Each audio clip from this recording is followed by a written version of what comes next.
don't get very controversial. I do. In my public opinions. Good.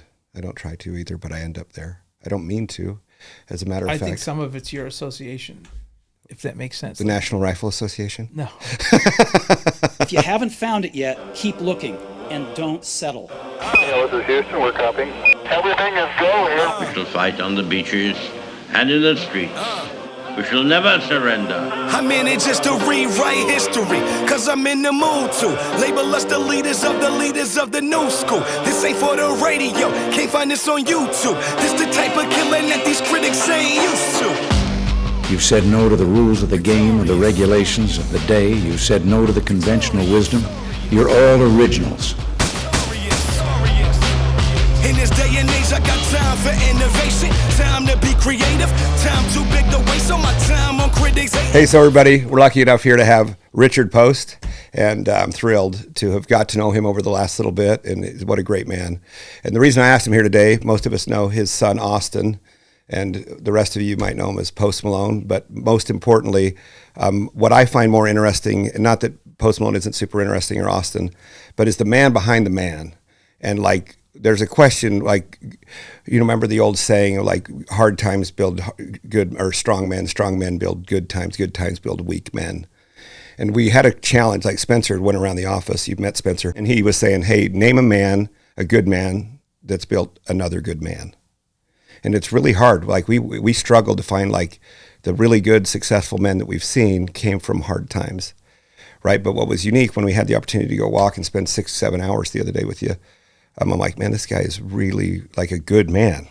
So how does a good man create another good man? And when you see what the world gets to see of Austin is such a pleasure, and how kind and how loving, and it doesn't seem fake because he's continued for 10 years. Like, it's fine if you can do that during a show or during an on television visit, but you see it on social, you see it on gas station stops. It's like, it's relentless. And we had the opportunity once, I saw him at a gas station, and then one of my guys was at the Olive Garden, and Austin holds the door open for him. He's like, dude, you wouldn't believe who held the door open for me. Yeah. And so I found it, the reason I wanted to hear, one is I want to hear your story. It's amazing. And two, how do you create like somebody that can be to the point where he wants to be in his own little silo, and we sit there and drink and have him drink his own Kool-Aid all day and feel like no one's good enough to even talk to him, to someone that really wants to literally talk to every single person that comes around him, and it doesn't want to leave without the people having the opportunity to say hi. Right. And that's really what I wanted you here for, is like, kind of come about where you came from and your upbringing, and how, as parents, like, more importantly, I mean, it's a little bit business podcast because I'm curious about that too, but more importantly, as a parent, like, I've got a 15-year-old daughter, I've got a 18-year-old daughter on the 24th. So we're talking a few days, and I'm a week. Yeah, exactly, from today. And I'm nervous that, like, it's almost done being able to program them, like, and I don't mean program in a negative way, but I'm like, to help them build a moral compass. And then I've got a 23-year-old and a 27-year-old. And I feel like the influence of those guys, they've done great. Like, Tayden, dude, rock star. Like, he is a salt of the earth, and I feel super fortunate. Now, I had to whip his ass from 14 to 17. Like, he slept on the side of my bed with no blanket for months because he stole mom's car and was smoking weed or something inside it and got videotaped by the police. I mean, it's hard, and I think every parent struggles, especially with the social media influence that's out there right now, that all these young kids feel like they have to compete or they have to compare, and they get this belief that in order to be rich or a celebrity or successful in any way, they have to follow the trend, which is be a dick or be above everybody else, and don't let the underlings or the people that are below you communicate, and you don't have to be kind anymore. And that scares me, you know, because I don't want that out of my kids at all. And I hope to always have that grounded root of love for humanity and humans, and less about what they've accomplished. And I'm just curious, and I think the world wants to know more than you think. I mean, you made a reference the other day a little bit, coattail celebrity. I'm like, no, for parents, at least for me, genuinely, and Spencer too, we talked about it on the way home, is like, more of the celebrity to me is, how did you do it? Because it's such a huge hurdle. And I think the celebrity piece is, for a parent, you're more something that we look up to. Like, man, I hope we pull it off like you did. And so, with all due respect, like, that's where it comes from for me. I appreciate the compliments. I'd like to meet the person you're speaking about, but here I am. You know, you mentioned social media. Social media is the most antisocial place there is in the face of the earth these days. And people say all kinds of things that are cruel, and I think they do it to make themselves feel better and bring the other person to their level. But having said that, I didn't have to raise either of my kids in a real age of social media until they were older. I didn't know anything about social media until Austin left for LA, and then it was just Facebook, and that was the only way I found anything about what he was doing, because kids are kids. The 18-year-olds don't want to talk to their, Dad, parents. Yeah, they don't want to talk to their 49-year-old father every day to say what's going on. I didn't necessarily either. It was different. Communication's more instant these days, so I think there's different expectations for parents these days that they try to live up to that are just hard. That you can't possibly live the way that everyone tells you need to live to be a parent. You need to let your kids take chances, do things that they want to do that hopefully won't ruin the rest of their lives. Whether, the advent, there are some things that have changed life for, I'm 59 years old, and when I was a kid and there was drinking or anything involved, your choices were to call your parents or to walk home or do whatever. Now with Uber and all those other things, we've eliminated some of the progress of parenting has been eliminated with some of the convenience of change and technology, but some of it's made it really hard. And I think social media, the instant access to information, if I made a mistake, I was thinking about this just the other day. Like, if you look at like guys like rock stars like Steven Tyler or Ozzy Osbourne or people who did things back in those days, we don't know. You found out in printed paper weeks later, and there was no outrage. There was no yelling at each other for being right or wrong. Mistakes and bad decisions are two different things. A bad decision happens because you've processed it and you just decided to go against what you thought was right. A mistake is something that truly you had no awareness of what was going to happen, or you were naive to the situation. And I know Austin's made plenty of mistakes. And I ramble a lot, so you'll have to pull me back. No, I love where you're going, because this is how we process, right? But I just think that I have two boys. I raised them both the same. One happens to be known worldwide, and the other one's chosen a path of anonymity. That he doesn't have social media at all. They were raised the same. They had the same influences. We live in an age with fractured and diverse families, and ours is one. My wife and I had kids from a son from a different relationship, but I've been involved in Mitchell's life since he was 4. He is a father who had his influence on him and did what he could do to raise a son that he's proud of. I'm proud of Mitchell as well. I raised Austin the same way I raised Mitchell. There weren't two standards. There was just the same moral compass of, you mentioned about something earlier, like kindness is free. Yeah, it is free. It doesn't cost you anything to be kind. It doesn't mean you need to be a fool. It doesn't mean you need to be taken advantage of. But it really means you need to be kind. And both my boys are kind. Austin's exemplary of it. And sometimes I don't even have the patience that he does for that. He didn't get all that patience from me. Mitchell's also kind. He's just not public. He's more of an introvert. Which isn't that funny? Same household, extrovert, introvert. And is Austin really extrovert, or is he just extrovert on stage? Austin has anxiety in performing, and he's admitted to it a lot. He's an extrovert by nature. He likes to have people around, and there are people in his life that are really good for him. But sometimes I'll look at him and see that he's the loneliest person in the room. Wow. Because one of the things I feel like I've gotten good at is realizing who's Austin Post's friend and who's Post Malone's friend. And I don't treat him ever like he's Post Malone. If we joke around. He has the means to be Post Malone, right? Right. If I told him to come shovel my driveway, he'd probably just pay someone to come send somebody over to do it. But when my relationship with Austin is not professional of nature, like where I don't try to manage his business. I just try to be his dad, do the same things for him that I would do for Mitchell, give the same advice that I would give. He lives we all live a very fortunate lifestyle thanks to Austin, and I'm grateful for it. There are times where I resent the lifestyle because we have no.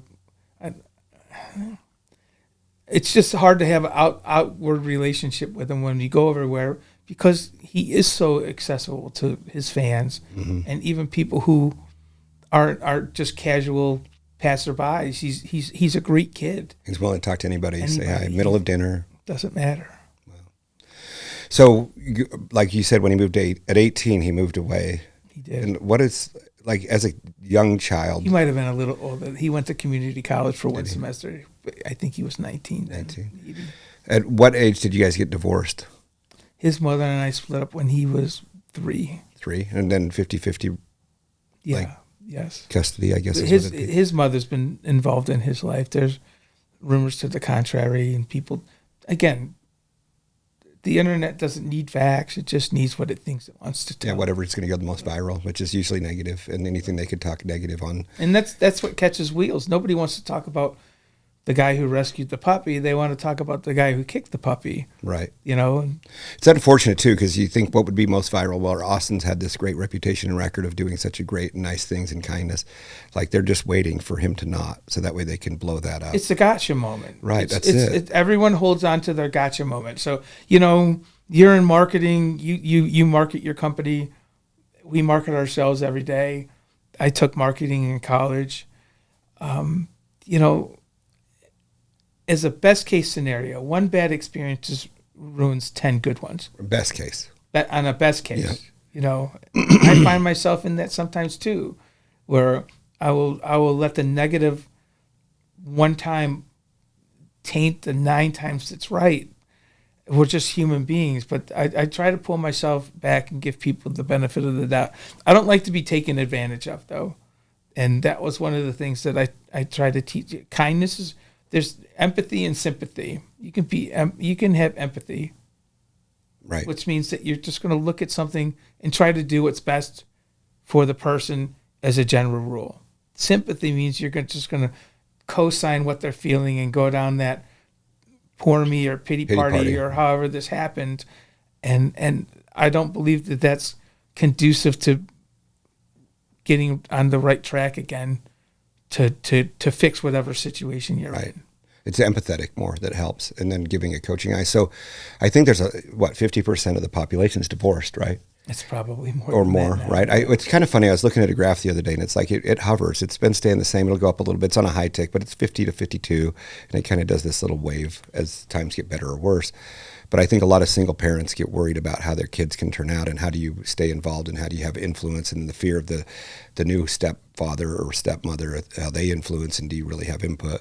But I think they don't give kids enough credit, like because obviously you see it in your sons, both Mitchell and Austin, that you can still turn out, right? So at the same time, what did you feel like? Did you know all along that he had this empathetic heart? Was he born by nature, this guy that was just kind, kindness was free, wanted to be involved with as many people as he could? Yes. We're in such a me society where whatever's best for me, that we just need to be more about a we society, whatever's best for the group. And that the sacrifices isn't the right word.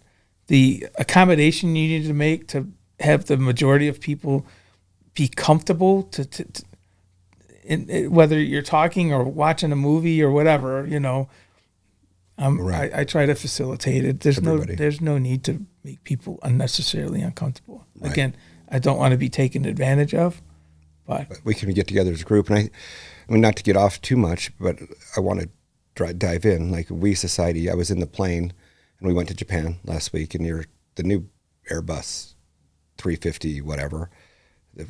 I know this is first world problems. I probably even shouldn't say it, but in the one cabin, they got rid of the center deals. Well, in getting rid of the center luggage holders and lights and vents, you no longer have vent control in the one cabin, right? And you're like, holy crap. Well, it was burning hot. And then I walked to the front, it was freezing cold. I'm like, well, row 4 next time. Like, that's where we need to sit. But I found myself like getting frustrated. Like, you guys need to cool it down for me back here. But yet the front's cool, it's freezing. So first time in my life, didn't say anything. I'm like, whatever. I'll just wish I could take my shirt off and do whatever, but I'm just going to just chill out and try to go to sleep. Right. But I find myself guilty of that a lot, by the way. It's like you want to complain, you want to be ornery. There's 300 and some odd people, so you got to be quiet. But it's hard. Like I mean, and as you move up the ladder a little bit, you can afford to pay more on your air conditioning, and you can afford to do whatever it is that you want to be comfortable, and you have expectations that everybody around you should be comfortable. And speaking of we society in Japan, wow, those people, I heard 2 horns in Tokyo. 2. I honked 2 times on the way here. Right. I heard 2. That's what I'm saying. I'm like, they're at a city of 37 to 38 million people that has nobody honking and people letting your way and apologetic and kind and giving you space and making sure you're comfortable all along the way. I told you I left my knives on the road at the Tsukiji Fish Market. I'd bought handmade knives. An hour and a half later, left them on the sidewalk, 10,000 people maybe on this little fish market shopping day. And I'm like, an hour and a half later, call my buddy. I'm like, hey, you still at the fish market? Yeah. Well, you go by this place. There's a Kobe beef place that has a blue sign that says bar upstairs. I set this bag down by the sign that said bar upstairs, and I ate my steak right there. He calls me, sends me a picture back, and says, your knives are still here. I'm like, what in the world? Like, if that happened in Bountiful, Utah, it would still be gone. Right. You know what I mean? Like, it's like the old saying of finders keepers, losers weepers, right? That really kind of ruins society a little bit. Over there, it's like it's not fair. They'll pick it up and make sure you know. Like, they panic about taking anybody's thing. People saving tables with their phone or their wallet and then going to get their stuff. You're like, what in the world? You know, this is just a different society. But going back with your adopted kids, like, or not adopted, excuse me, but 4-year-old and you're doing co-parenting, what's curious to me is, do parents, you think, when they get divorced, tap out of responsibility of being a parent because now they have an excuse of blaming the stepfather or the mom or not being able to be influential and not taking the time to use it the right way to at least put their input in? Because, I mean, you still value your dad, right? But then I hear a lot of my friends that have been divorced point fingers to the stepdad that I can't do anything. Like, he's the stepdad and he's Disney dad, and I'm always the bad guy. I think that's it. That's probably so in some cases. It wasn't so in my case, where his dad, Mitchell's dad, and Austin's mom, and then my wife Jody. Today's our 22-year wedding anniversary. Congratulations, yeah. Man. That's awesome. And we've been together for 26. It's hard. Like, I'm not going to say it's easy all the time, and most of the time it had to do with. We were fortunate that everybody wanted the kids. So it wasn't like keep the kid. Right. It wasn't like, oh, it's my weekend. What am I going to do with my kid? You'd be like, oh, it's not my weekend. What am I going to do with myself? See, there's something. It's backwards thinking than most. It doesn't mean that everything was perfect. Doesn't mean that we didn't hear, my dad would do this or my mom would do that, or that there weren't sometimes where there were hurt feelings involved. But I think overall that the general parenting of all 4 parents involved was about what's best for the child. Kid. Yeah. And I don't know that it's the parents necessarily that, which came first, the chicken or the egg. Family court's an awful place to be because it's so sterile. And oftentimes they make it so regimented that the repercussions of violating whatever agreement they put out for you has an effect on the kid and the parent. Mm-hmm. I was fortunate that I didn't have. We worked it all out. That's awesome. Did you have open lines of communication in the process of how to handle it? So let's say one of the kids did a mistake and you let the other parent know and then talk about how you want to handle it? Did you guys go through that exercise? Yeah, we were fortunate. The kids were really good kids, and they didn't do things that you wouldn't expect kids to do. Test your limit, sure. Test their boundaries, of course. But we were always, I don't want to sound like saintly parents, because of course there's things that I've done wrong. You had never parented before, so you had to learn. Right. Right, that's it. But I can't think of a time where we disagreed to the fact that we couldn't come to a resolution for whatever was going on in Mitchell or Austin's life. Wow. So that's rare too. It's fortunate, and I think it's just, it doesn't have to be adversarial, but sometimes it can be the new parent or the step parent or the step relationship or whatever, because maybe they're new parents too. Maybe they've never been parents too, and again, nowadays you see all these what appear to be perfect lives and perfect parents, and then they're going to jail for being abusive parents, like the recent one here with the mom and the woman that had this parenting.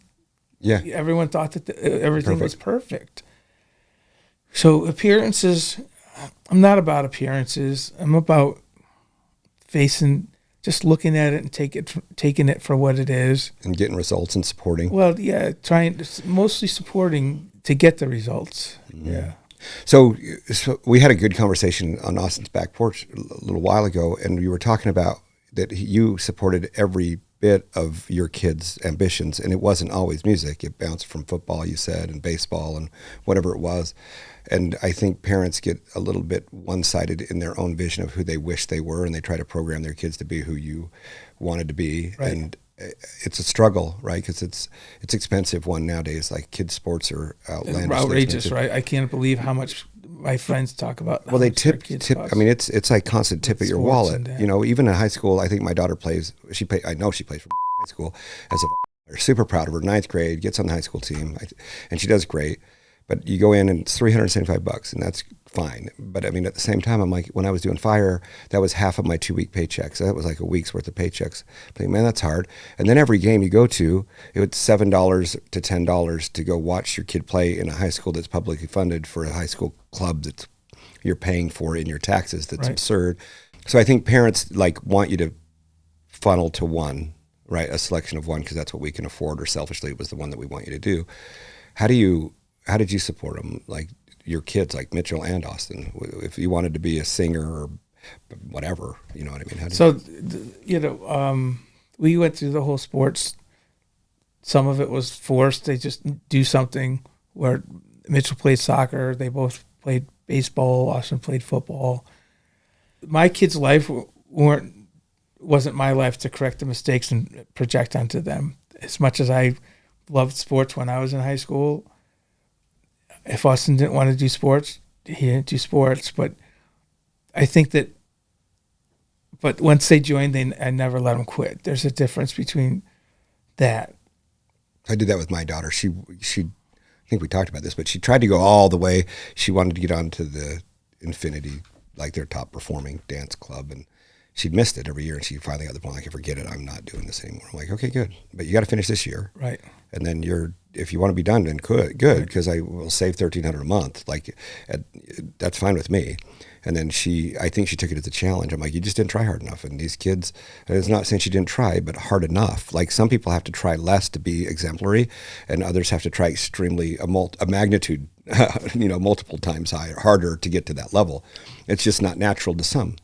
And she finally got there, and then she pushed it, and then she ended up getting into where she got to the team. Well, we can't all be the best. Right. We can all be our best. There's a difference.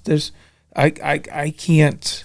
There's a lot of things I can't do, but if I do it, I got to try the best that I can. Right? It's not going to make me the best. I just need to put my best effort into it. To be your best. Right. Yeah. And when Austin started to do music, it was, everybody starts somewhere, but it was his passion, and you could see it. Mm-hmm. Like, when things click with your kids and you see the passion, then you just kind of just foster it. So we've been to a lot of places and heard a lot of music that most people, besides the parents of the people in the band, didn't want to hear. And then they got better, and they got better equipment, and they had people that would coach and do the things, and there was effort on their parts. And you just gotta watch them grow and enjoy it. I get asked a lot of the time, what does it feel like? It doesn't feel any different than watching your 4-year-old son get his first hit off a T-ball. The pride is the same. It's just, that's interesting, huh? It's you can't manufacture that. You can't make it up. You can't fake it. You can't pretend. And kids know it. They you know what I mean? They know when you're genuinely proud. And you just need to feel it. Now that's sometimes that's hard because I don't understand a lot of things in this world. I don't want to understand a lot of things in this world. I just want to be part of it and contribute my part. And I'm not a super dad because my son's a world-known musician. I'm a super dad because I'm Austin Post's dad. And everybody can be a super dad. Yeah. Everybody can be a super mom or a super parent. Do you feel like parents compare themselves to you and feel like they cut themselves short, like because they aren't delivering kids that are changing the world? Do you ever feel that? I don't. I feel more like people are looking for the magic elixir, that the one key that you could just do it and spread it out. If that were the case, then Tom Brady's dad would have 6 Tom Brady's. Now, I get take the Mannings out of it because that might be an unfair argument with Peyton and Eli and now Arch Manning. And so his dad did cheat, is what you're saying. He's probably got some sort of super performance. It's the blue drip or whatever. Yeah, you just need to support your kids. I always joke, you could be anything you wanted to be in my house except for not a Dallas Cowboy fan, and that's true. And that is still true to this day. I could tolerate anything you wanted to do. But that. As long as I always tell the one thing that I'll tell people that I told the kids when Austin dropped out of college, I just said, I don't really care what you do with your life. As long as what you choose to do with it, you're the best at it you can be. If you want to pick up dog poop for a living, be the best dog poop picker upper there is out there. Be the guy that has a neighbor that gets a new puppy and says, hey, I got this guy picks up the best dog poop and refer He's your him. guy. Yeah. Just be that guy. Be that person. Be genuine. And Austin's very genuine. Mitchell's very genuine. Was that something you dripped him all growing up? Like, be genuine, be kind. Is this a constant drip? Yeah, it was one of the things. It took me a while to learn. I oftentimes get perceived in my past as being a hard ass in work in particular, at work in particular. Because perfectionism, maybe? No, just hard. Just people used to ask me, why do I give them such a hard time? It's because I see in you sometimes what you don't see. And if I'm giving you a hard time, it means because I know you can do better. And the worry that you should concern yourself is when I stop. That means I've given up. Because you've given up on yourself first. Well, they've given up on themselves. Yeah. I feel that way about myself too. Like, I see it in my employees, and we try to tell them, like, when we hire and I have the opportunity to meet people, I'm like, I see some unique things in their personality that could be, maybe they've been assigned in the wrong role potentially, from what I see that they could be in. And when I say, look, you need to be able to do whatever it is that you want to do here, even if it's not that you're working here, we just be proud to be a step in your ladder of your career path. Well, I think you want to know, it's a segue, pertinent, kind of what we're talking about. Back when I was looking for jobs, I had to sit down across from somebody. And obviously they looked at a piece of paper or an application that I'd put in. Who can put into words what you really are? They're lame, and they're all, what's your greatest strength? I'm a people person. I show up to work on time. Yeah, it's a piece I take of pride paper, in my work, right? yeah. But poise, charisma. So nowadays, if you want to apply for most jobs, you go on an app that AI sorts. AI writes your resume, and you don't get to sit down and people. You could sit there and have 2 identical resumes and get the biggest turd show up, and the same person got rejected and probably would have been perfect for what you were doing. I think so like COVID ruined a lot of things for our kids. It ruined proms. It ruined sports rallies. It ruined my son's graduation was on a hay trailer. It ruined it ruined the interaction and without getting into the politics of it all, it made us more callous towards each other. I think that's where it went to from we to me. And that's exactly where I was going with it. Mm-hmm. I think that we became absorbed in, because that's all we had was me. Right. Even when we had we, it was really just me through a computer screen somewhere. Mm-hmm. You couldn't go out to the movies and hang out and have grumpy people like me walk by the kids outside and say, those kids are getting popcorn all over the theater or whatever the case may be. Sure. And they didn't have a chance to make, I talked about mistakes and bad decisions and getting to learn the difference between the two and getting, listen, if we all haven't been talked to by a cop, maybe we're not living our lives the right way, right? We're not. But to get a warning from a cop and sent home, I would rather have gotten in trouble with the police, and not that I did, than have to deal with the repercussions of a cop taking me home to my parents and dealing with my parents. But you didn't need the cops when I was a kid. Right. I got grounded for a week when I was 16 years old for going to Chuck E. Cheese. without being asked or told you could. Well, because they served beer. And you had to be 18 or older or accompanied by an adult. And I had a particular car that one of my mom's friends saw at Chuck E. Cheese and called another friend that called my mom and said, hey, Rich is at Chuck E. Cheese. And before I could get home, it was already there, right? Bam. So and I don't say that like it's a funny story and it was funny back, but they didn't get that. You couldn't take the chance to go to Chuck E. Cheese and get in trouble, right? Because Chuck E. Cheese was closed, or the movie was closed, or the gym was closed, and it's a rough. It's time in these kids' lives that they're never going to get back.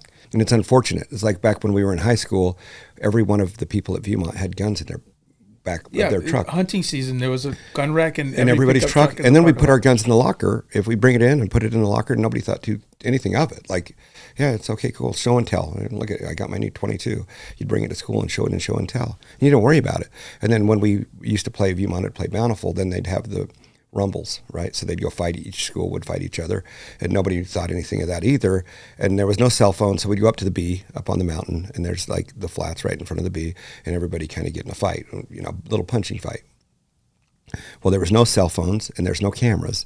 And then in order to call the cops, you had to drive down to the gas station and call 911. But by the time someone drove down to the gas station, nobody's going to be there. So we had the opportunity to be able to be like teenage high school boys that would want to fight and get whatever it is out of you, knowing that no one's pulling a gun, even though every truck had a gun in their car.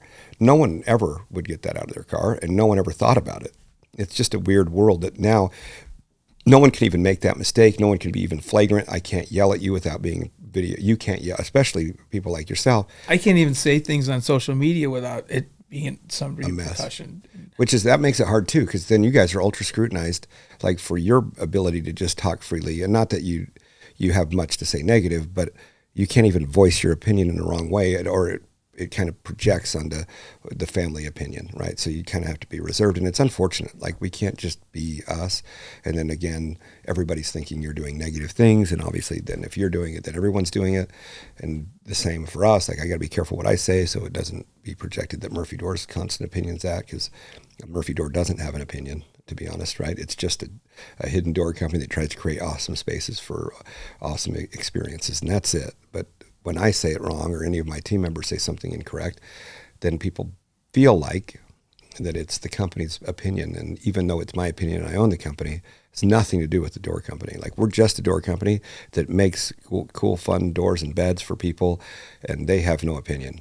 But it's a weird dynamic that our kids are stuck in, having to kind of hold opinions back to themselves for fear of repercussions on themselves or other people that they love or their friends. It's bad. And I think that's been, to your point at the very beginning, with social media, it's the demise of, it's the most non-social thing there is on the planet. It is so antisocial. It is, and it's sad. So I look at the progress of these kids, like your kids, and did you feel like there was like a defining moment that there was a good? Does Austin ever or Mitchell ever refer to some things like that was a pivot, Dad, when we had this learning experience and how you handled the experience? I don't know that I could specifically point to a defining moment one way or another for the kids.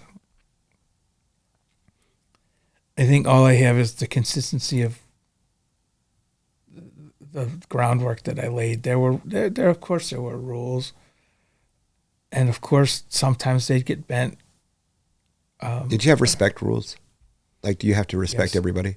I So if they went out of line, they were being rude to someone, did you pull them aside and say, "Hey, man, that's not how we act"? yes. You did. And that's probably one of the biggest compliments I still get. The thing that means the most to me as a parent about Austin is when other parents or other people say how respectful Austin is in spite of his celebrity. Celebrities are people, Sure. right? They're just like us. Most people just want to have a genuine interaction. But again, back to this camera society, some people want to have that gotcha moment or aha moment. And I genuinely can't think of a moment where I've thought to myself, he wasn't raised that way. I've Wow. had a couple where I've thought I would have handled that a little different in a more aggressive way than he Yeah, would have. he was kinder. Yes. Right. I don't tolerate idiocy in my life. Even from your kids, No. or especially from your kids, right? They're adults now. They're 30 years old. So I can certainly express my opinion, but my work as far as making them good people or being an example that molds who they are is, I don't want to say is over. Well, because you got grandparenting now. I have a grandkid now. All right. So now you got to teach how to be a She's grandpa. amazing. 3 years old? 3 years old, yeah. Oh, awesome. And she is beautiful. And she's funny. And there's nothing that will make your life happier than getting out of your car. Just this past weekend when she was going back to her, she's in the same situation as Austin was.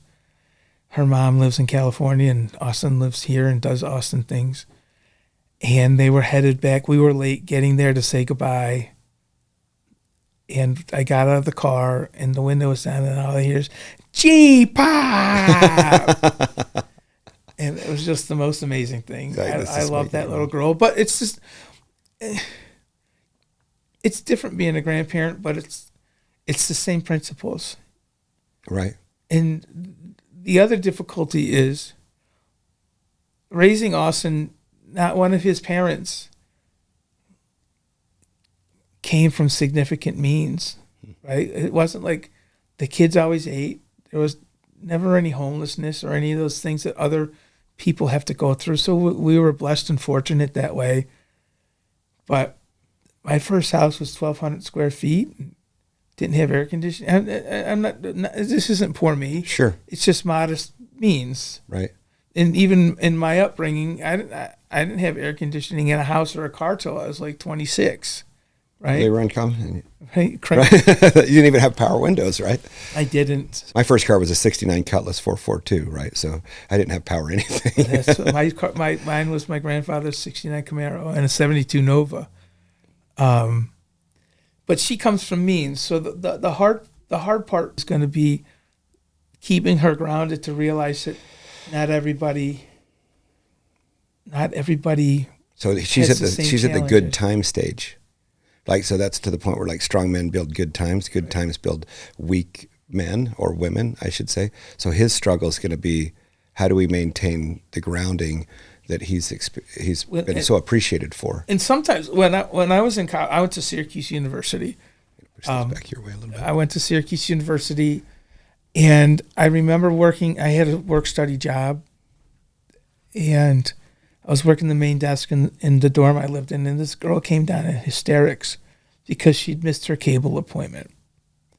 And the other people who were working with me at the time, when she walked away, started to make fun of her. And obviously, it's an easy thing to make fun of. Sure.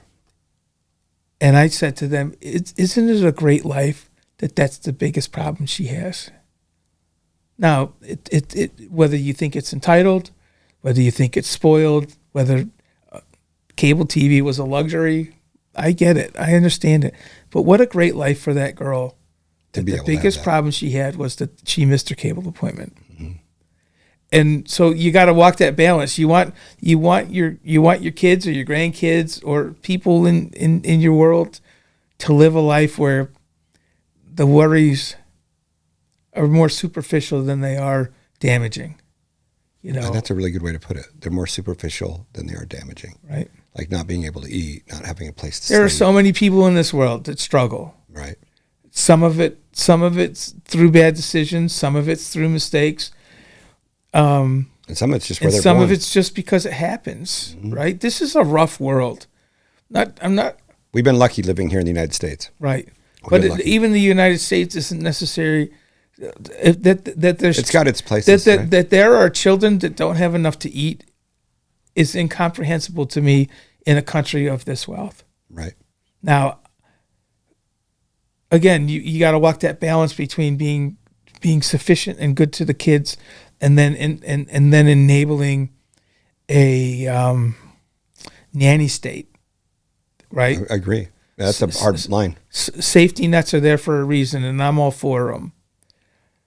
We want to talk about fairness, you need to contribute. When we talk about fairness and like taxes and stuff like that, people should pay their fair share. That means everybody. If you get more back or as much back as you paid in through the year, you're not contributing a fair share. Or how about you didn't contribute and you got back? Right. Which doesn't Well, make sense to me. How's that work? And that's okay. I understand why The principle. why there. I understand all of that, but contribute to society. It doesn't have to be monetarily. Yeah. Volunteer. If you have a skill, teach a kid that skill. I think one of the greatest things that we're figuring out is that everybody doesn't need a college education. Everybody just needs to be educated. Right. And that could be through experiences. Or a trade school, or some of the smartest people I've ever met in my life never spent a day in university or college. And I think there's a lot of untapped talent out there that we look, as a society, look down our noses at. But we need these people. We need a well-rounded. If you look back in, I'm not trying to say that anything was better socially, but you look at when families could afford to live on an income, whether you were trade or a physicist at Xerox still buy like a my house. dad was. You could still buy a house. You could still buy a car, and mom could stay home with the kids until a certain time. Those were decisions that you could make, though. They weren't. The mother working wasn't a necessity like it is now, and there's some disproportionate something that happened somewhere along the line that I can't put my finger on, and I'm not smart enough to figure out the reason. But I think that people want to contribute. I think that people want to be valued. And I think that by giving things away diminishes that self-indulgence. And then what you find, and self-indulgence diminishes desire. that self-worth. Right. There you go. And then it makes them find that satisfaction somewhere else, whether it manifests in a good way or a bad way. I will publicly state I'm a libertarian with conservative leanings. I really truly believe that if what you do in your life doesn't impede my pursuit of life, liberty, or happiness, then you should be allowed to do it. I agree. And when I say mine, I mean collectively, anybody's. If you want to dress up like a rhinoceros and frolic around your backyard, by all means do that. But if you want to do it and put a lagoon in my backyard to Come and do it. Yeah, please do. please. It's a simplistic way to look at it. And I just think that we've taken away a lot. Anyways, I'm far away from kids shouldn't be hungry. Right. I'm far away from that. But Okay, and I think kids should be hungry in multi-state, right? So not just food hungry.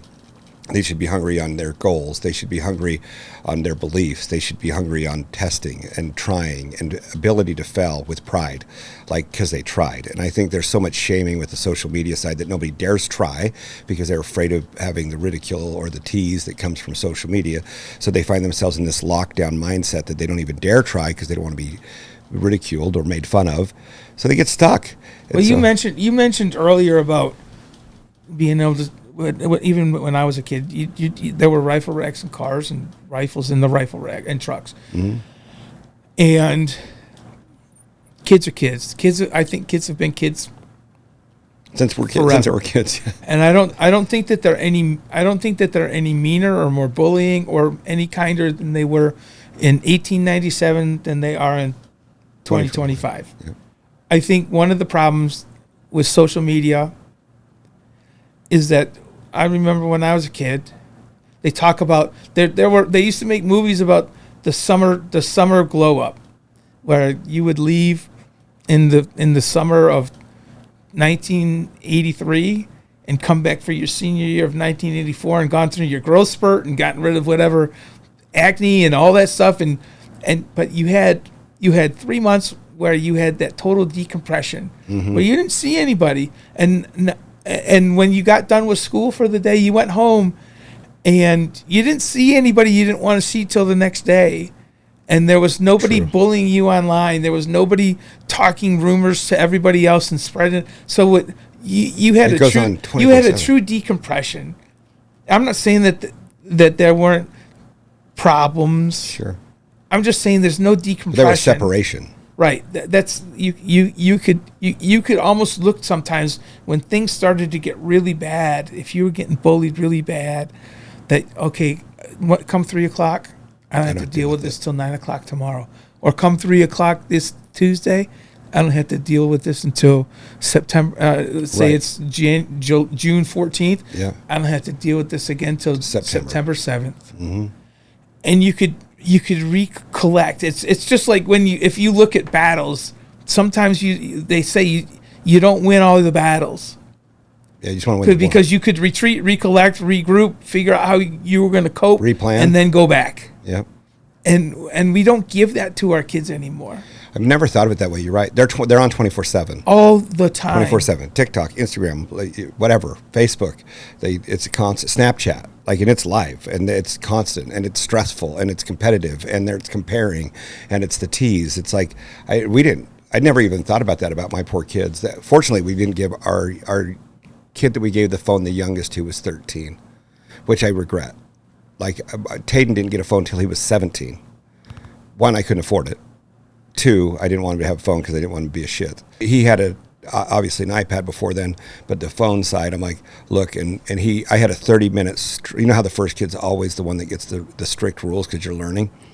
30 minutes on electronics, period, in 24 hours. That was your rule. And so we ended up smashing his iPad because he was 32 minutes. And I'm like, all right, everybody, let's go outside, and we're going to smash the iPad on the driveway in front of everybody, all the girls, my 2 other girls, so that way they can see what happens when you don't follow Dad's rules. So I didn't smash it. He had to smash it. Right. And he's like, well, Dad, that was really dumb because now you just had to buy me a new iPad. And I'm like, I'm not buying you a new iPad, dude. This is on you. You're going to have to buy your own new iPad. But I've told you the rules. You stepped outside the rules. And I probably was too heavy-handed in the sense that 32 minutes is a little bit too strict. Yeah, but sometimes 32 turns into 34. But it was the gray. So I was trying to figure out how do kids understand black and white more than they do gray, because if gray can be pushed and pulled back and added to. But that's where they learn. Yeah. In the gray. In the gray. And you have to encourage them to go gray a little bit. And that's where you differentiate mistakes and bad decisions. I'm going to tell you a story where I'd let him go gray in front of this, and my wife's, I'm sure, going to watch this, but she's going to learn, when we went out to go drink beer. So Tayden was 18, and we got invited to go to the Indy 500. And it was a guy that was looking at buying my ladder company at the time. And so he flew Tayden out to the Indy 500. It was a big company from Pennsylvania. And so he's like, hey, look, tell him your son, I want him to come. He's going to come in and hang out. We'll go do the pit thing. We'll do all of it. I'm like, whoa, my kid would freak out. He's a car head, and he's so smart at it. And I'm like, all right, Tayden, what are you doing tomorrow? He's like, school. I'm like, no, you're not. I go, how about you go to the airport, and we're going to fly your happy little butt over here and come to the Indy 500 with me. Well, he grew up, he lives in, where's Walmart? Arkansas. Arkansas, yeah. Bentonville. Is it Bentonville, Arkansas? I can't remember. So whatever their headquarters are, he lives right there. And so different upbringing, different background, and his daughter was there, and then they had this tent at the Indy 500 kind of tailgate party. He's like, get beer, gives one to his daughter, gives one to Tayden, and I'm like, oh, no, you're not. And he looks at me, he's like, shut the fuck up. He's like, we're at the Indy 500. I go, my son's never drank beer, at least in front of me. He's like, I have drank beer, Dad. I'm like, all right. He goes, just shut up. He goes, what happens at the Indy 500 is going to stay at the Indy 500. Mom doesn't need to know. You're not going to tell Shannon about this. I don't know that I've ever told you, by the way, Shannon. So sorry. Yeah, but, Shannon, yeah, sorry, Shannon. We're sorry. But needless to say, it was kind of funny. And he did not hesitate as soon as I said, no, that's fine. And he's like, all right, here we go. And then the next thing you know, who's the first one to get right back up and get another beer? It was him. And I'm like, oh, well, I guess he likes beer. Well, whatever. And it's been one of those things that, I don't know, I felt like that's the gray. And there was some learning. And so when we got in the car to go back to the hotel, I'm like, hey, Tate, here's why it was okay. One, I'm here. Two, you gave me a good example, and I'd love to have you share that. But if you realize I did the same thing. Like, I was a shit. I started drinking at 15, smoking at 15, like consistently smoking at 15 as a habit, and got heavily drinking and smoking in the later years. But he never has been that. He's respectfully, I've never drank at my house in front of my kids ever. But I've never hit it either. It's like, look, if I do, but I don't do it in front of you. Like, I wanted Tayden to know that you don't have to be excessive. You can do it, but you don't have to it doesn't have to be in your home. Like, if you want one with a steak, that's great. But I grew up with friends that were 24 packs as their armrest in their car, and they're still 24 packs. And well, some of them that are still alive, we've lost half a dozen of them that did that and are no longer with us. And I think that has really helped kind of channel him. He doesn't ever, he has no problem weekends. If he does, he goes, I don't give a crap. But there's lessons the same way for you. And I mean, yours had the same kind of experience when Austin had his little incident. What was that? It was, he'd gone out to a party, went to go get him or something. Yeah, I told both the kids that, you know, that's a bad decision to drink and drive. And I told both the kids that if they were anywhere ever, that their worry was that they would either drive impaired or be in the car with somebody who was driving impaired, that I would get them. It didn't matter what time, where, when, why, how. And there would be no repercussions of it. And I did get a call. I was working in Dallas for the Cowboys. I had a noon game the next day, which meant I was at work at 4 a.m. And the call came about, 2, Austin saying that if the police said if their parents came and got them, that there wouldn't be any further issue. And I went and got them, and we drove probably 15 minutes home. And he finally says, "Are you mad?" It was silence the whole time. And I think in those 10, 15 minutes, he learned more about what my word meant to him and how much I cared about his safety than any words or lectures or anything I could have get him. And my reply to him when he asked me if I was mad was, I told you that if you got in this situation to call me and I would come get you, and there'd be no repercussions from it. There might have been other repercussions from other people, but that wasn't part of our deal. And I think that part of that gray is trusting that deals or the promises or the considerations you've made, parent to child, child to parent, in your 30-minute thing, 32 minutes. A lot of people would say, well, it was only 2 minutes. And I mentioned, well, then that turns into 34. Or in a different instance would be explaining to people, I listen to people who, it's a joke, and I know it's said with good intent, but it's somewhat true, is look at the firstborn and how they were raised, and the rules and the rigid and the sterilization of baby bottles and hives and things that they could to keep them to maybe the fifth one. Yeah, that's almost like Lord of the Flies running around with dirty scissors, while the oldest one says, this would have never happened when I was a kid. And somewhere between the two probably lies the best course of action, but also experience breeds efficiency. It breeds, it encourages where to draw the lines and when necessarily and where not to. I think this is that somewhere in the middle lies the the right thing. My daughter Presley's going to take it. It's like, oh, that's why she's perfect in her heart. Right. Presley's going to be like, man, I really like that guy because Rich said that, it's somewhere in the middle that's right. And she's going to be taking and it is with everything, not just kids, but true. We're in a society where 5% of the extreme on each side gets 99% of the attention. And if we could just all sit down and listen to each other without all the other noise, we would solve a lot of things that happen in this world. So how do you think that starts? Have you fabricated what that would look like in your head? I think somebody's going to have to give. And I don't know that I could do it. If you look at the current state of the government shutdown, I listen to both sides talk. They're talking about the same exact thing, but the words are so exactly different. And I realize that they want to take care of people who need insurance. And I realize that we have a $37 trillion debt problem. And somewhere between the two has to come to compromise. I realize that there are people who need the help. But I also realize that the course that we're on is the end of any civilization with unsustainable debt of that magnitude. So I think that in somewhere in the middle, I know I'll probably get in trouble for saying this, but like when you look back when the federal government had a truly balanced budget, who was president? Bill Clinton. Right. Who was in charge of the Senate? I don't remember. Tip O'Neill, Democrat. Who was in charge of the House? Newt Gingrich. Oh, that's right. And it was a time where you felt like people would compromise for the betterment of the constituency of the United States of America. However, if you listen to the way they talked then and the way they talk now, it was still the same 5% yelling over each other. But the middle 90%, I'm talking about 5 here and 5 here. Then you have 90 stable. The middle 90% would sit down and say, listen, ignore that noise. We need to do what's right for as many people as we can make it right for. If you go, have you ever heard of MeTV? No, It's somehow every now and then my TV resets off of the cable, the internet that we have, and they get to it's an over the airwaves.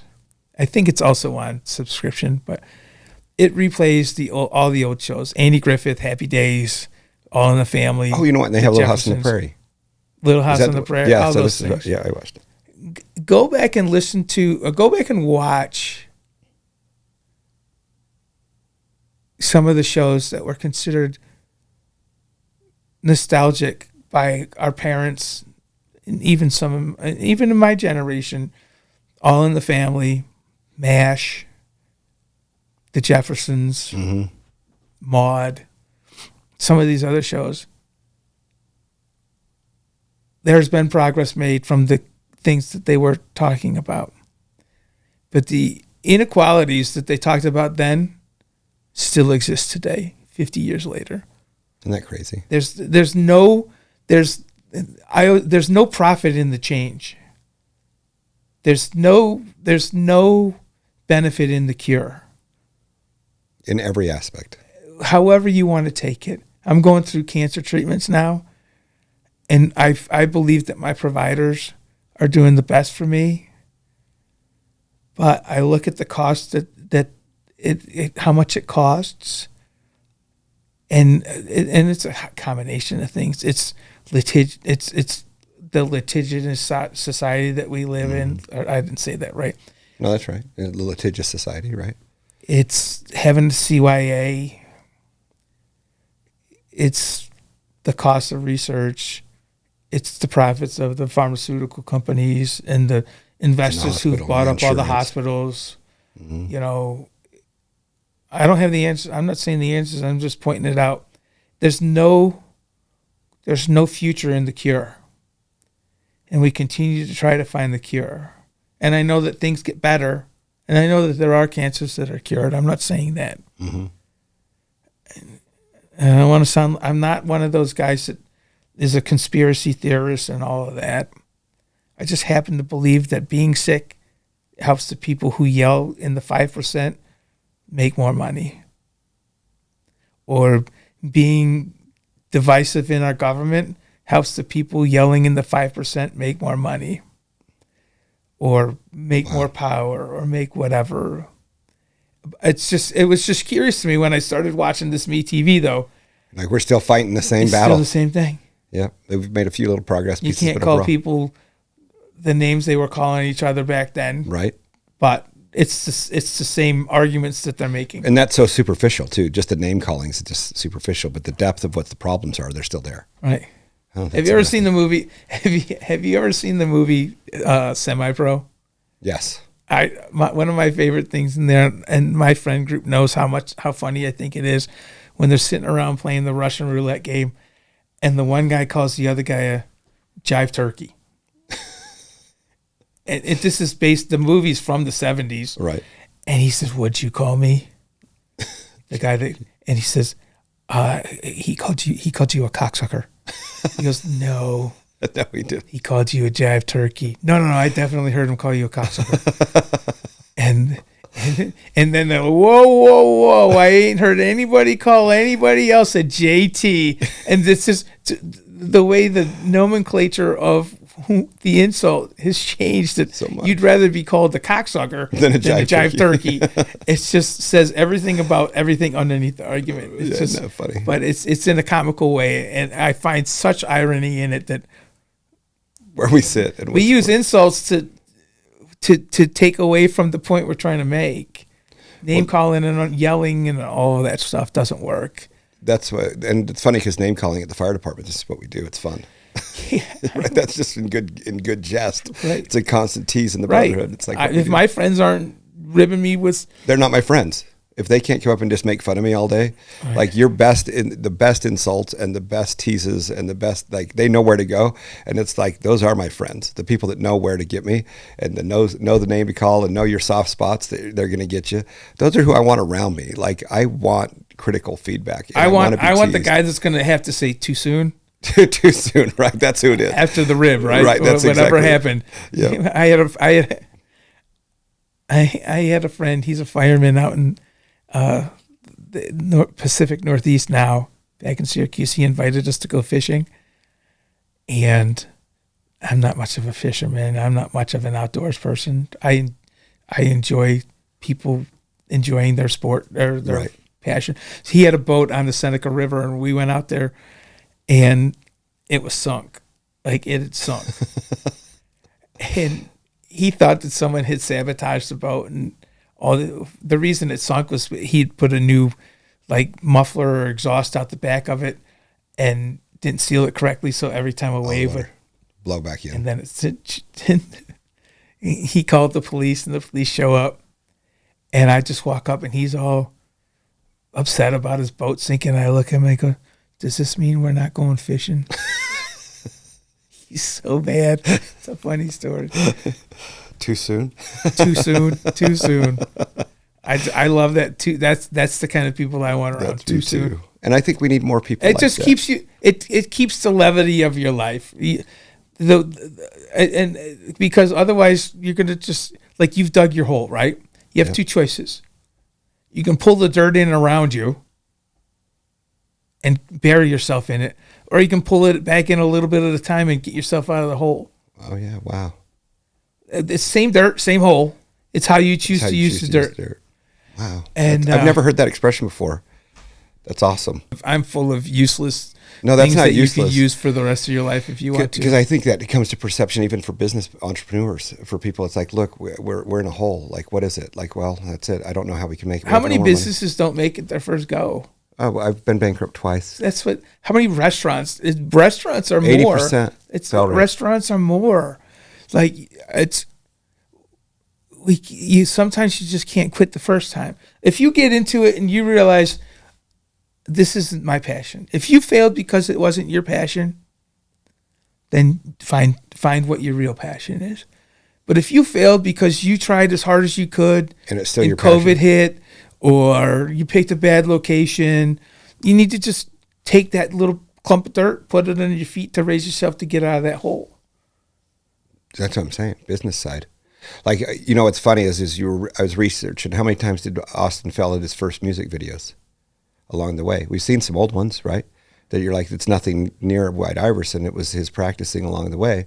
And if he would have gave up, oh, that didn't turn out. Wouldn't that be sad? I've listened to some awful music. At your home? Yeah. In your house, you're like, oh, what do I got coming down the road? But it was his passion. So you just had to make sure that you weren't the reason he couldn't pursue it. Wow. So how do you know, like, for example, if you're hearing some music that you didn't love, that you don't be like, dude, that sucks. You need to give that up. Like, let's go back talking football. Like, is it just the way you feel that they feel about what they're doing? Yeah. 100%. So if they're not passionate about it, they're trying, then you kind of try to encourage them to go the other way. But since you felt his passion and his love for it, and that he was disappointed in the results. However, you know, when I say results, meaning the response from the public or whatever, that can be deflating to people. I think so many people are chasing the likes and the follows and the stuff. The other thing about when the kid has the passion, even if I don't understand it, or you as a parent don't understand it, if they're passionate about it and they're pursuing it, doesn't mean that you've given up any right to explain to them what they might do that's better. And I'm not talking about the artistry or anything, but one of the things that I always said, like, if you have a concert, don't be late. They don't work for you. You work for them. They've paid money to see you, or they've done something, taken time out of their day to see them. Yeah. Don't be late. And that's one of the things that Austin's learned. And it's not necessarily all Austin. It's you know, when he got involved in it, him and the people around him were young. And it was just the way, you know, it was. He was 20, right? When he started really getting his hits out. It's 10 years now. Yeah. Like the song Too Young. Too Young. Just got 10 years. It was just 10 years. And White Iverson was 10 years last year. And so you figure that was 19. He was 19. Wow. And, you know, the other thing that's interesting about kids and their pursuits is that talking to other people, you need to be genuinely, need to feel you. People need to believe in you. And Austin was fortunate that he was a good kid and people believed in him, and he wasn't an arrogant whatever. And I know I listened to people talk, well, in the past, not so much now, about industry plant and all that. Mm-hmm. I never owned a music company. I never owned a professional. If all the I saw the music company. If all the rumors about where I came from were true, it'd probably be different, right? I've heard that I was a record company executive. I owned a professional sports team. I bought this is amazing. I bought 50,000 copies of White Iverson just to make it go viral. And those are all. None of it's true. All I did was be supportive. You should go back and talk to all the people that I worked with, that I made listen to his music, that might have wanted to tell me exactly how they felt about some of it and never did out of respect for my position or our relationship. But I always believed in him. Well, Rich, that's crazy. I didn't know you owned this record company, and that you. Well, yeah, it's called Rip Roaring Records. Rip Roaring Records, and you buy it. Yeah. And you were just doing the concessions at the Dallas Cowboys for the side gig, the cover. That's right. It was just where I washed all my money. That makes sense. Yeah, and then buying 50,000 albums with the side money from the Dallas. That makes sense too. It was, my only professional music experience was I got paid to DJ weddings and bars back. In Syracuse? In Syracuse, New York, yeah. And if anybody's been to Syracuse, New York, there's plenty of bars, but there's not enough to probably buy 50,000 records. No, I did that in Dallas. You did that in Dallas. Oh, yeah, you got it. That makes sense. Well, man, it's when been I bought the Cowboys. When you bought the Cowboys. Yeah. That's right, because they were running tight, so you used your money from the record company to buy the Dallas Cowboys. Don't tell Jerry Jones. Yeah, I was going to say, the Joneses just don't have it. It's hard. They're trying to keep it together. That's right. Thank goodness they have Richard Post on the background in their back pocket to come and save them every once in a while. Right. That's a benefit to have them. That's why you're still buddies. That's right. That's why you can still Love go the down. Jones family. And you can go down to a game. They probably invite you every once in a while, too. Yes. Because you bailed them out. Right. Yeah, so 100%. Bailed them out. You built that nice place in Frisco for them to practice. Yes. That was kind of you too. I mean, all that stuff. Right. But I'll tell you what, I appreciate you a lot. And I appreciate we've spent several hours now on the phone and in person, and it's been always interesting to see. I get concerned for my kids, and I know that Spencer, he's got a 3-year-old that was there, and he asked these questions, and I truly think he cares.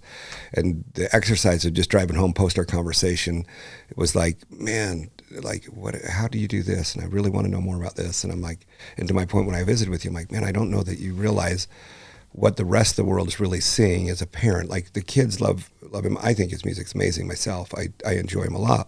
But at the same time, it's like, as parents, what do we do to make sure that we have a humble, loving, good member of society that not only does their best to be an example for themselves and their family, but to be an example for others to see that they don't have to be douchebags, that they don't have to be several of what Hollywood has become anyway, like that they are drinking too much of their own Kool-Aid and they feel like they walk on water, which truly is a sad world to be in. You know what I mean? And I appreciate that. And I just hope that there is hope. And I think there is. There's hope. I think we're at a turning point, like an inflection point, where these kids are a lot stronger than we think they are. They're a lot better than we think they are. And what the world portrays that the kids are like is not anywhere who these kids really are. At least the kids I'm hanging around today, my kids and their friends, like, they care and they love people. And there's something to be said, as much as I don't love a lot of the programming, but, you know, my daughter's involved in dance and like the diversity a little bit is kind of wonderful, because they are defensive and caring about people's feelings and emotions. I mean, we can swing the pendulum too far one way and it always comes back the other way.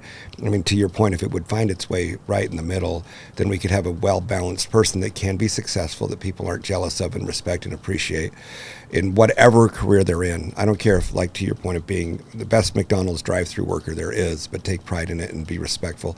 And people, be freaking respectful of them, for God's sakes, man. Like, you want your hamburger, they're just, be nice. Like, so they forgot your straw. Like, and be nice. Like, it's stressful too. They're trying to get 30-second drive-through times, like, or whatever. Like, I think at the same time we get so into the me's, and if we can just build a world of we. Just turn the M upside down. Yeah, there you go. Me becomes we. Me becomes we.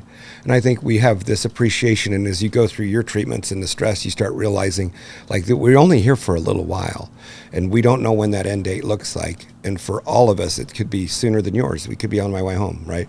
But who is it that we want people to remember us for? And then what's the legacy we leave behind? And it doesn't have to be a Post Malone.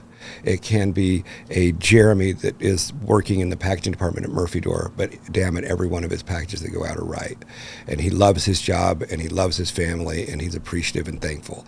And I think that's a more happy place than the people in Japan. We end up going to, like, really cool Louis Vuitton stores. Not that I'm shopping there. By the way, I did buy one thing. It was a bottle of perfume, because I'm cheap. I had no purses, right? But to see the emptiness of these people spending ridiculous amounts of money, there was a line with take a number. It was literally take a number at Louis Vuitton. I'm like, what the freak is going on?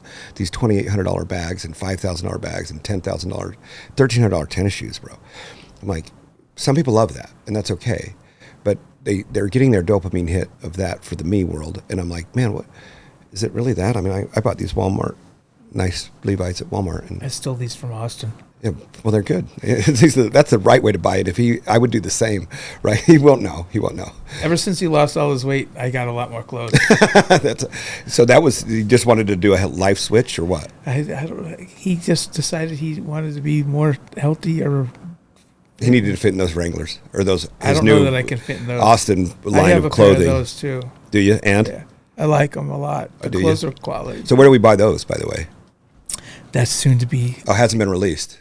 I just had this. Okay, cool. Well, needless to say, man, well, I look up to you on the way you've been able to deliver what you've been able to deliver to us, the world, the education that we're learning. And I've had the opportunity. I feel like I cheated everybody. I'm sorry, because I was able to spend some really personal time, a good 6-7 hours with Rich. There's a lot of people who would feel bad for spending 6 or 7 minutes with Rich. Every minute was great. And I picked your brain probably a lot, and it's been implied and applied, and I was able to express it to my son. I'm like, dude, you're getting to the point where you've been with your girlfriend for years. He's 23, 24. I hope he doesn't get married for a while. I don't think he's in a race. But at the same time, I'm pretty lucky to have Tayden to where he's at. And Hayden is my other boy. He's really a level-headed sweetheart, and I think that's going to be great.